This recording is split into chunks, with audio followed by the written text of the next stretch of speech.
Dictation अभ्यास के लिए हमारे चैनल को सब्सक्राइब करें। चलिए शुरू करते हैं। प्रतिलेखन संख्या 2 मानक रेडी स्टार्ट। उपाध्यक्ष जी, यदि आधुनिक काल में विधान मंडलों का महत्व कुछ कम हो गया है तो उसका कारण यह है कि आधुनिक प्रशासन की समस्याएं अत्यंत जटिल हैं और विधान मंडल तथा विधायक इतने साधन संपन्न नहीं हैं कि विधान तथा नीति निर्माण की समस्याओं पर गहराई से विचार कर सकें तथा प्रशासन की कारगर ढंग से निगरानी कर सकें। पूर्णविराम। इसलिए यह मांग सर्वथा उचित है कि सचिवालयों की सेवाओं को उपलब्ध कराने की व्यवस्था अनिवार्य रूप से सरकार की ओर से होनी चाहिए।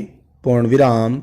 एक विधायक या संसद सदस्य से यह आशा करना कि वह अपने वेतन में से एक समर्थ व्यक्ति या विधि विशेषज्ञ का खर्चा वहन कर सके अव्यावहारिक है। पूर्णविराम। विधान सभाओं और संसद के सचिवालय पर सामूहिक रूप से प्रत्येक सदस्य का अधिकार होना चाहिए, चाहे वह शासक वर्ग का हो या विरोधी दल का। पूर्णविराम।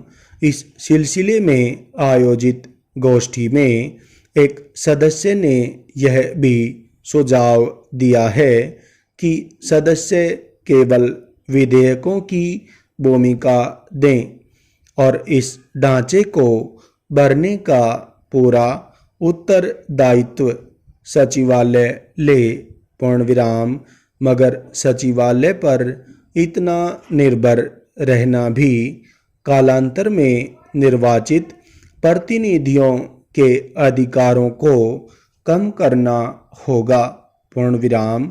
दूसरा महत्वपूर्ण प्रश्न एक विधायक और विधानसभा के अध्यक्ष के संबंधों का है।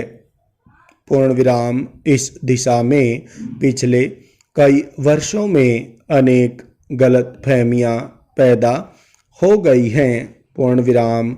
यद्यपि अध्यक्ष प्रायः शासक वर्ग का ही एक सदस्य रहता है, फिर भी अध्यक्ष चुने जाने के बाद सामान्यतः उसका उत्तरदायित्व अपने दल के प्रति समाप्त होकर उस प्रतिनिधि सभा के प्रति हो जाता है जिसका नियमन करने के लिए उसे निर्वाचित किया हो। पूर्णविराम।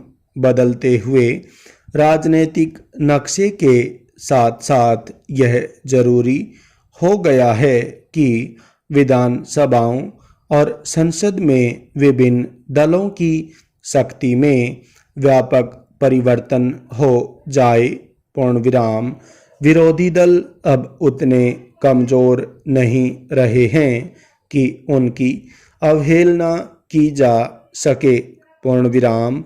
मगर साथ ही उनकी संख्या इतनी ज़्यादा है और विचारधाराएं इतनी भिन्न हैं कि उनके लिए संसद और अनेक विधान सभाओं के बीच कोई प्रभावशाली और रचनात्मक कदम उठाने की हिम्मत नहीं है।